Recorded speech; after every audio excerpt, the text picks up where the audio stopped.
નમસ્કાર મિત્રો, અમારા નવા વિડીયોમાં આપ સૌનું હાર્દિક સ્વાગત છે। મિત્રો, આજે આપણે વાત કરીશું, શું એક નાનકડો ગોવાળિયો સમય આવ્યે રાજાને પણ લલકારી શકે છે? જવાબ છે હા। જો એની પાસે સત્ય અને પ્રમાણિકતાની લાકડી હોય તો આખી દુનિયા તેની સામે નમી જાય છે। ઘણા વર્ષ પહેલાંની વાત છે। એક નાનકડું ગામ હતું। આ ગામમાં હર્ષદ નામનો એક ભરવાડનો દીકરો રહેતો હતો। હર્ષદની ઉંમર માંડ 10 થી 12 વર્ષની હશે, પણ એની આંખોમાં ગજબની ચમક અને ચહેરા પર તેજ હતું। એના લોહીમાં જ વફાદારી અને પશુઓ પ્રત્યેનો પ્રેમ હતો। હર્ષદ ગામના એક મોટા જમીનદારના ઘેટા ચરાવવાનું કામ કરતો। એનો એક જ નિયમ હતો કે શેઠનો રોટલો ખાવો તો વફાદારીથી ખાવો। સવાર પડે ને હર્ષદ પોતાની લાકડી ખભે મૂકી, માથે ફાળિયું બાંધીને ઘેટાના ટોળાને લઈને સીમમાં નીકળી પડતો। ઘેટા ચારતો હોય ત્યારે હર્ષદ એક ક્ષણ પણ આઘો પાછો ન થતો।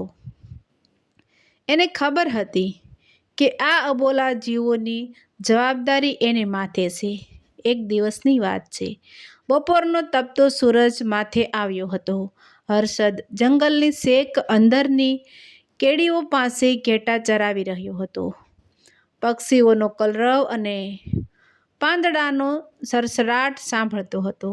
હર્ષદ પોતાની લાકડી ગળા પાછળ ટેકવીને મસ્ત બનીને ઘેટા પર નજર રાખી રહ્યો હતો। ત્યાં જ અચાનક ડાબલાનો અવાજ સાંભળ્યો, તબડક તબડક તબડક। ઝાડીઓમાંથી એક શિકારીના વેશમાં એક માણસ બહાર આવ્યો। એનો ઘોડો થાકેલો હતો અને એ શિકારીના ચહેરા પર મૂંઝવણ હતી। એણે હર્ષદ પાસે આવીને ઘોડો ઊભો રાખ્યો। એ માણસના કપડાં કિંમતી હતા, પણ ધૂળથી ખરડાયેલા હતા। તેણે પૂછ્યું, એલા છોકરા, જરા સાંભળ તો ખરો, મારે નજીકના નગર તરફ જવું છે। આ જંગલના અટપટા રસ્તામાં હું રસ્તો ભૂલી ગયો છું। કયો રસ્તો શહેર તરફ જાય છે? હર્ષદે નમ્રતાથી જવાબ આપ્યો કે બાપુ, આ જંગલ બહુ મોટું છે। અહીંથી જે કેડી જાય છે એ બહુ ભૂલ ભૂલામણી છે। જો તમે એકલા જશો તો વળી પાછા અટવાઈ જશો। વળી સાંજ પડવા આવી છે। જંગલી જાનવરોનો પણ ડર રહે છે। શિકારીએ નિસાસો નાખ્યો અને બોલ્યો, ભાઈ, હું ખરેખર બહુ થાકી ગયો છું। સવારથી કંઈ ખાધું નથી। તું એક કામ કર, મને રસ્તો બતાવવા માટે શહેરના પાદર સુધી ચાલ। તારા આ ઘેટાને અહીં જ રહેવા દે। તું મારી સાથે આવીશ તો હું તને એટલું ઇનામ આપીશ કે તારે આખી જિંદગી આ ઘેટા નહીં ચરાવવા પડે। હર્ષદના કાને આ વાત પડી, પણ એના મનમાં લાલચનો એક અંશ પણ ન જાગ્યો।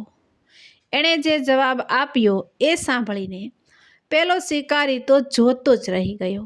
શિકારીએ જ્યારે સોનાના સિક્કા અને મોટા ઇનામની લાલચ આપી, ત્યારે હર્ષદના ચહેરા પર સ્મિત તો ન આવ્યું, પણ એક ગંભીરતા છવાઈ ગઈ।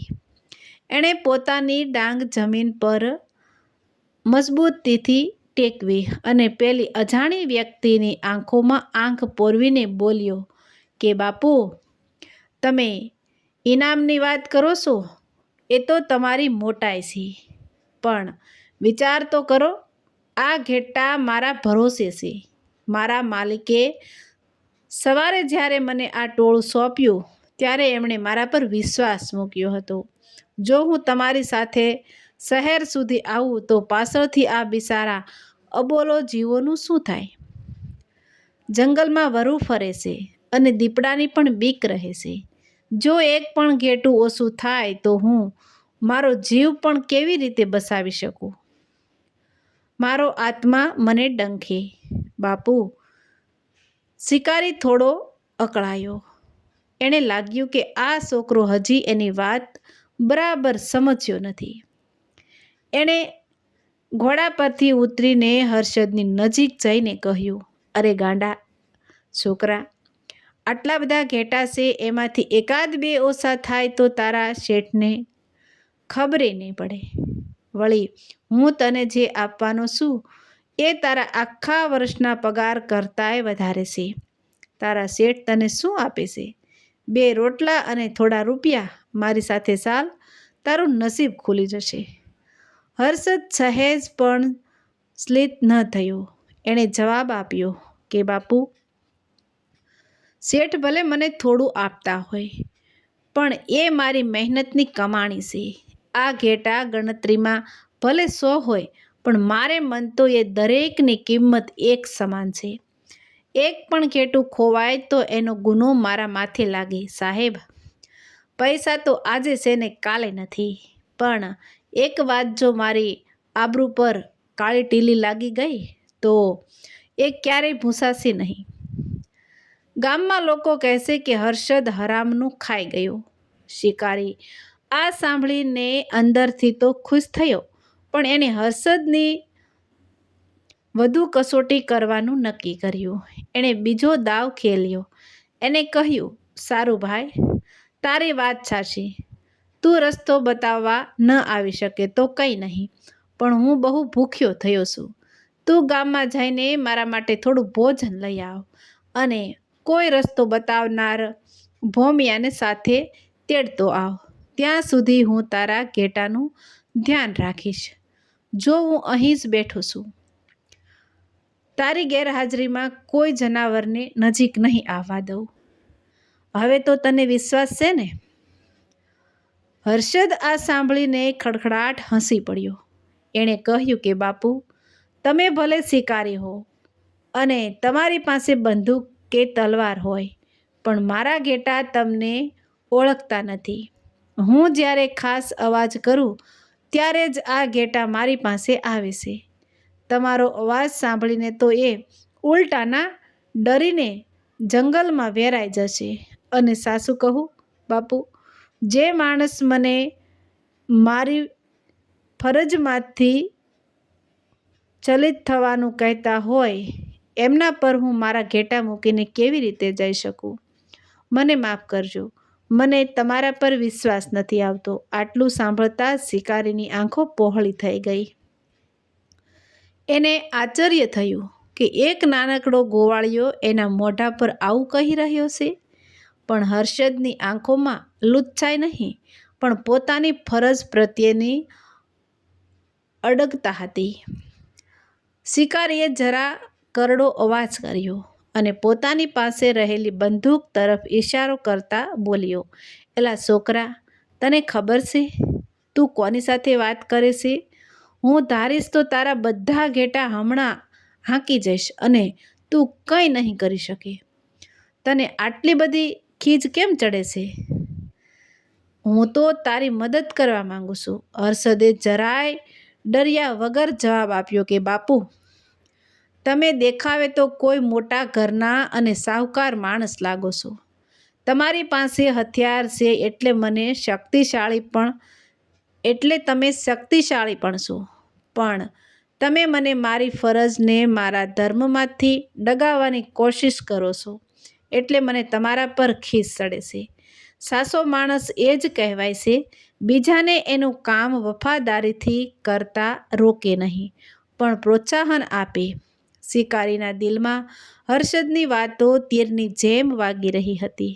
એણે સમજાઈ ગયું કે આ છોકરાને ગમે એટલા પૈસા કે ડર બતાવો, પણ એ એના માલિકનો વિશ્વાસઘાત નહીં કરે.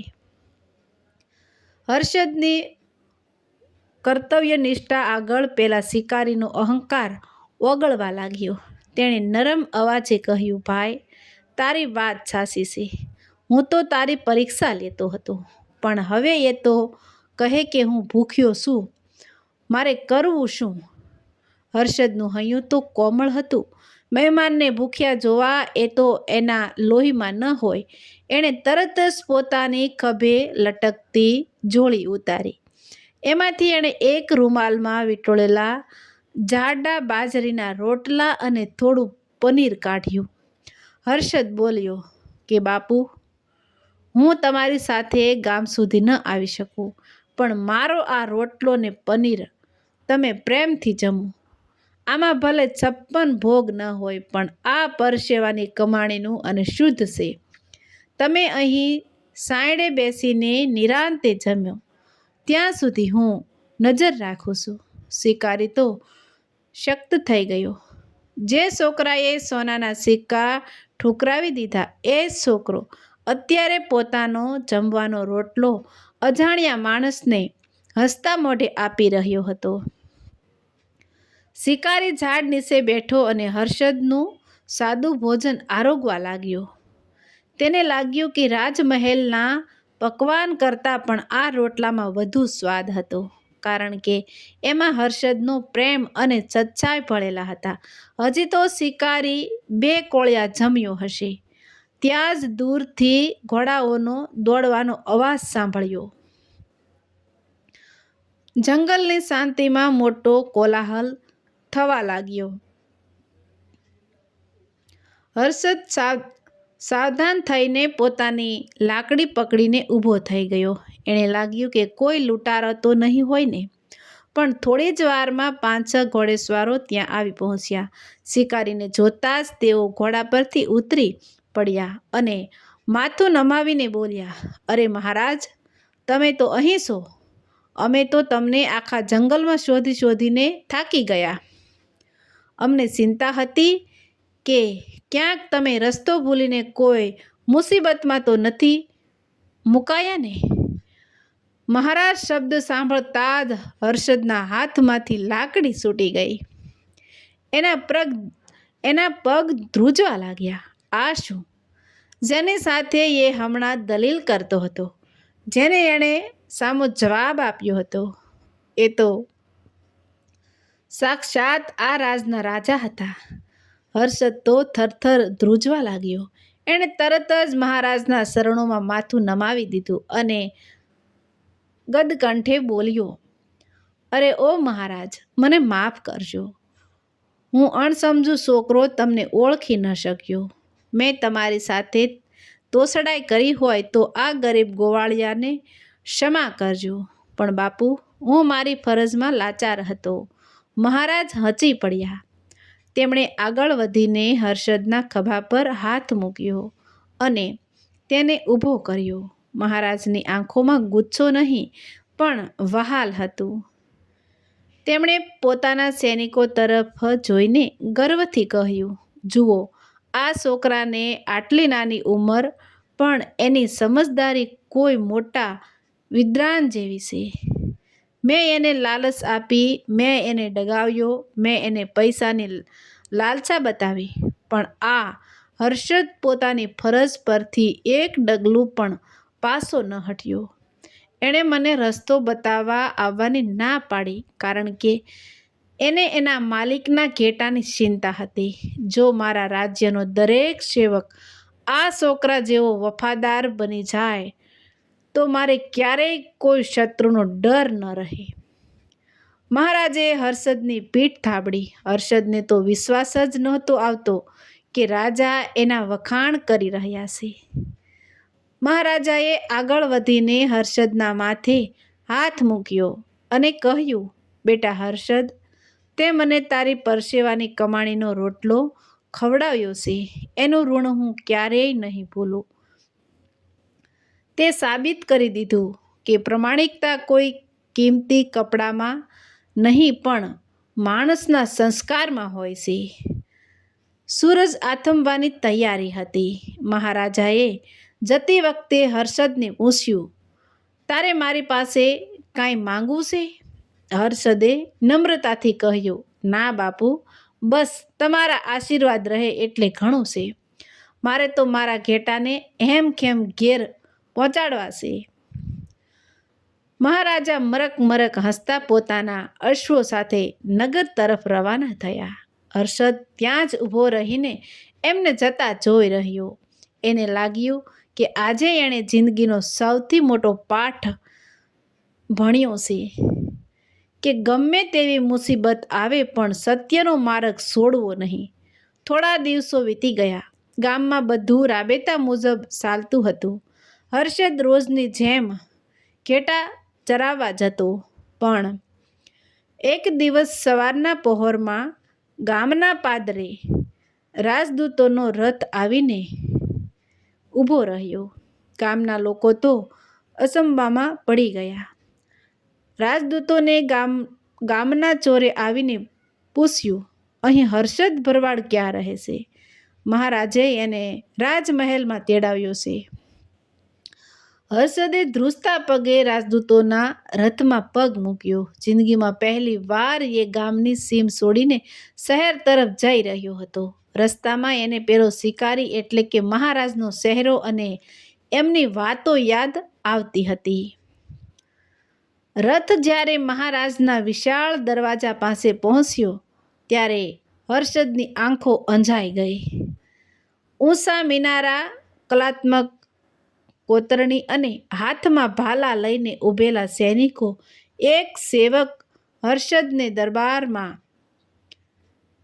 લઈ ગયો. ત્યાં ઊંચા સિંહાસન પર મહારાજા બિરાજમાન હતા. આજુબાજુમાં મોટા મંત્રીઓ અને સેનાપતિઓ બેઠા હતા. હર્ષદે દરબારમાં જઈને મહારાજને પ્રણામ કર્યા. મહારાજાએ સ્મિત સાથે કહ્યું, આવ હર્ષદ, આવ, તારી રાહ જોતો હતો. મહારાજાએ દરબારના તમામ લોકોને સંબોધીને કહ્યું, સભાજનો, આ એ જ છોકરો છે જેણે જંગલમાં ભૂખ અને તરસથી વ્યાકુળ તમારા રાજાને રસ્તો બતાવવાને બદલે પોતાની ફરજને મહત્વ આપ્યું હતું. જે છોકરો થોડા સોનાના સિક્કા માટે પોતાના માલિકનો વિશ્વાસ નથી તોડતો, એ જ છોકરો રાજ્યનો સાચો રક્ષક બની શકે. મહારાજાએ હર્ષદને પોતાની નજીક બોલાવ્યો અને જાહેરાત કરી કે હર્ષદ, આજથી તારે ઘેટા સારવાની જરૂર નથી. હું તારી કર્તવ્ય નિષ્ઠાથી એટલો પ્રભાવિત થયો છું કે તને મારા તાલીમી અંગરક્ષક તરીકે નિમણૂક આપું છું. તને શસ્ત્રવિદ્યા, ઘોડેસવારી અને રાજનીતિ તાલીમ આપવામાં આવશે. જ્યારે તું તૈયાર થઈ જઈશ ત્યારે તું મારી સુરક્ષાની જવાબદારી સંભાળીશ. હર્ષદ તો આ સાંભળીને અવાક થઈ ગયો. ક્યાં જંગલની કેડીઓ અને ક્યાં આ રાજમહેલનો વૈભવ. એણે નમ્રતાથી કહ્યું કે બાપુ, હું તો એક અભણ ભરવાડનો દીકરો છું. મને આ બધું ક્યાંથી ફાવશે? મહારાજાએ મક્કમતાથી જવાબ આપ્યો કે બેટા, હથિયાર ચલાવતા તો કોઈ પણ શીખી શકે, પણ વફાદારી અને પ્રમાણિકતાના પાઠ તો સંસ્કારમાં હોય છે, જે તારી પાસે છે. તારી પાસે જે સાચું બોલવાની હિંમત છે, એ જ તારી સૌથી મોટી તાલીમ છે. આમ હર્ષદની જિંદગી પલટાઈ ગઈ. એણે લાલચને ઠુકરાવી હતી, એટલે જ આજે કુદરતે એના નસીબમાં રાજમહેલનું સુખ લખ્યું હતું. પણ હજી તો આ તાલીમની શરૂઆત હતી. શું એક ગોવાળિયો તલવાર પકડીને સૈનિક બની શકશે? હર્ષદને રાજમહેલમાં સૈન્ય નિવાસમાં રહેવાની જગ્યા મળી. સવારે સૂરજ ઉગે તે પહેલાં તો એણે મેદાનમાં હાજર થઈ જવું પડતું. રાજ્યના મુખ્ય સેનાપતિ વિક્રમસિંહ બહુ કડક માણસ હતા. તેમણે જ્યારે જોયું કે એક નાનકડો ગોવાળિયો અંગરક્ષકની તાલીમ લેવા આવ્યો છે, ત્યારે તેમને થોડી શંકા ગઈ. તેમણે વિચાર્યું, જેણે માત્ર ઘેટા પાછળ દોડાદોડી કરી હોય, એ રણ મેદાનમાં શત્રુ સામે કેવી રીતે ટકી શકશે? તાલીમ શરૂ થઈ ગઈ. હર્ષદને ઘોડેસવારી શીખવવામાં આવી. શરૂઆતમાં તો એ ઘોડા પરથી વારંવાર પડી જતો. બીજા તાલીમી સૈનિકો એની મજાક ઉડાવતા અને કહેતા, એલા ગોવાળિયા, આ ઘોડો છે, તારું ઘેટું નથી. ચાલ્યો જા પાછો તારા ગામે. હર્ષદને દુઃખ તો થતું, પણ એ હિંમત ન હારતો. એણે મહારાજાના એ શબ્દો યાદ આવતા કે વફાદારી સંસ્કારમાં હોય છે. એણે નક્કી કર્યું કે ભલે ગમે તેટલી વાર પડવું પડે, પણ એ સૈનિક બનીને જ રહેશે. રાત્રે જ્યારે બીજા સૈનિકો સૂઈ જતા ત્યારે હર્ષદ સાંજની રાતમાં એકલો પ્રેક્ટિસ કરતો. એની મહેનત રંગ લાવવા માંડી. થોડા જ મહિનામાં એ એટલી ઝડપથી ઘોડો દોડાવવા માંડ્યો કે સારા સૈનિકો પણ જોતા રહી ગયા. એની તલવારબાજીમાં પણ એવી સચોટતા આવી કે સેનાપતિ વિક્રમસિંહ પણ અચંબિત થઈ ગયા. એક દિવસ સેનાપતિએ હર્ષદની આખરી પરીક્ષા લેવાનું નક્કી કર્યું. તેમણે હર્ષદને બોલાવીને કહ્યું, હર્ષદ, તારી વફાદારીની વાતો તો બહુ સાંભળી છે, પણ આજે તારી ધીરજની કસોટી છે. તારે મહેલના પાછલા દરવાજે આખી રાત પહેરો ભરવાનો છે.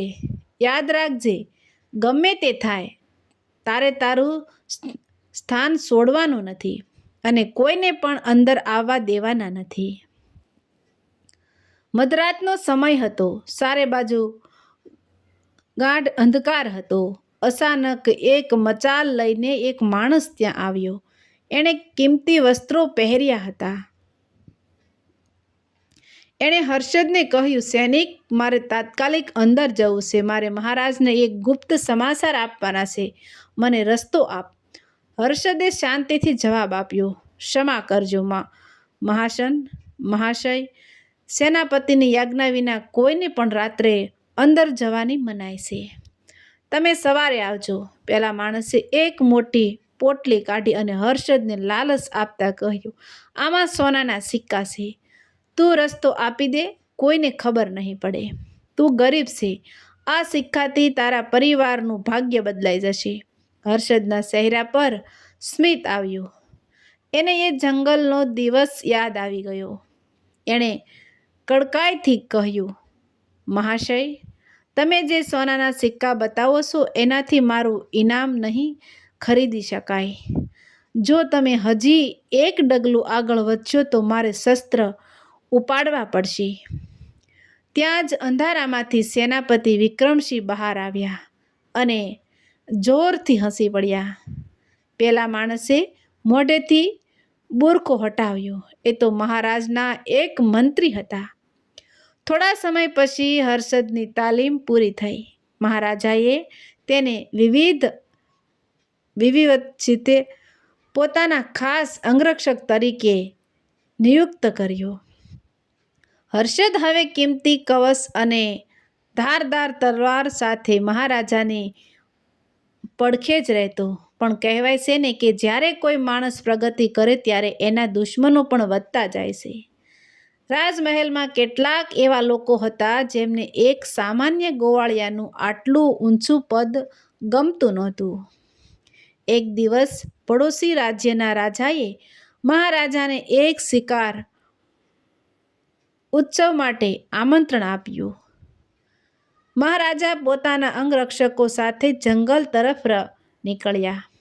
હર્ષદ પોતાની ઘોડી પર સવાર થઈને મહારાજાની રક્ષા માટે સજ્જ હતો.